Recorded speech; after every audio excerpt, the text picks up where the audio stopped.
And now you've got the latest. From the CON to the National Popular Vote Interstate Compact. This is the NPVIC. Let me repeat that again. So I want you to have it in your heads. So when you hear from these people, you can keep in mind the problem.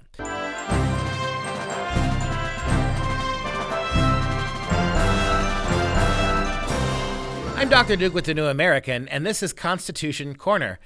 Well, sometimes you got to keep your friends close and your enemies close and your enemies closer than your friends. It's a big problem I think we have in conservative America that, unfortunately, many conservative Americans are as cloudy about their understanding of the Constitution as are liberals and Democrats. And why wouldn't that be the case? Most American kids, conservative, liberal, or libertarian, they all go to the same public school system. It's a public school system where the teaching of history, and especially civics, has been completely corrupted by the so-called Howard Zinnification of America. In case you're unaware of who Howard Zinn is, a socialist, a socialist sympathizer, a left-winger, a big fan of socialism who wrote a series of textbooks in the 60s, I believe it was the 60s and the 70s, about the history of America from a socialist point of view.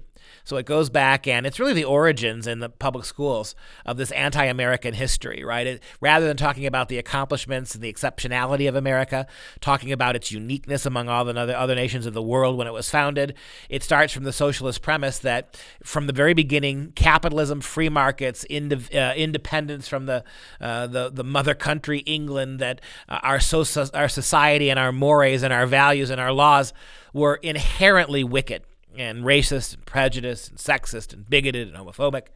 That has infected the entire country. So I'm not surprised to find that conservative advocates for the Constitution and conservatism oftentimes make wrong decisions. We've talked on this show about the CON, the Constitutional Convention, and what a mistake it is for conservatives to back that, right? If our lawmakers cannot be bothered to follow the Constitution now, despite the fact that they have to take an oath to it when they take office, let me repeat that. You want to be a federal politician at the federal level, you got to take an oath on the to swear to defend and protect the Constitution. And if they're not doing that now, what makes you think they're going to do it? If you open up the Constitution to gerrymandering, doesn't make any sense. If they're not following it now, they won't follow it then. And now you've got the latest. From the CON to the National Popular Vote Interstate Compact. This is the NPVIC. Let me repeat that again. So I want you to have it in your heads. So when you hear from these people, you can keep in mind the problem. This is the National Popular Vote Interstate Compact.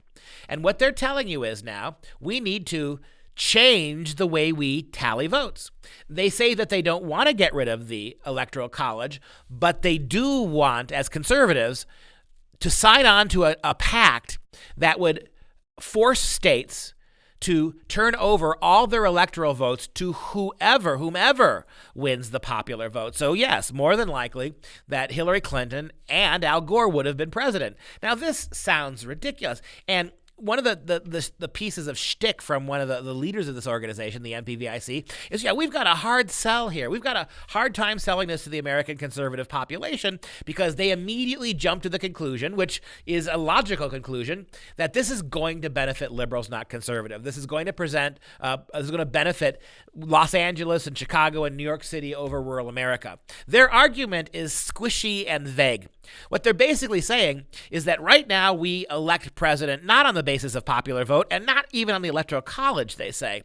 We elect our presidents now on the battleground states, because in these primaries that you see, the Super Tuesdays, Iowa and New Hampshire to start, that those states, battleground states where they're contested hotly, they seem to have a disproportionate effect on who wins the presidency. If we didn't have these battleground states, if we didn't place so much emphasis on a primary season where certain states vote early and sort of suck up the oxygen out of the room, while other states are buried in the second Super Tuesday, for instance, or states that now that we're more than halfway through haven't even had their primaries yet. Wouldn't it be more fair, the argument goes, if we got rid of that kind of contentiousness, which oftentimes in very liberal states like California, many conservative voters don't vote. They won't go to the polls. What's the use? Why bother? Hard to argue with the logic. The defenders of the NPVIC seem to be arguing that under this system, if we were to go to it, a system where the states award all their electoral ballots to the popular vote winner, that it's more of an incentive for conservatives in places like California to vote. Seems to me like a huge stretch. I make the same argument I make with the con. Why indulge the left who wants to get rid of the Electoral College? When people like Sanders and Hillary Clinton, they want to get rid of the Electoral College because they want to win more elections. This is not about fairness or equity or balance of vote. They recognize that under an election that was simply based on the popular vote, more often than not, their constituents in places like LA and Chicago and New York are going to carry the day. So don't be fooled like this. Like I've asked you time and time again, please don't be fooled by the con. If they're ignoring the law now, they will ignore it when you change it too. Don't fall for this. It's not going to benefit you. The Founding Fathers knew what they were doing when they created the Electoral College. Look, don't just know the Constitution, live it. And in order to live it, go to the JBS YouTube channel and look for the video, Why the Electoral College. It's going to teach you a lot.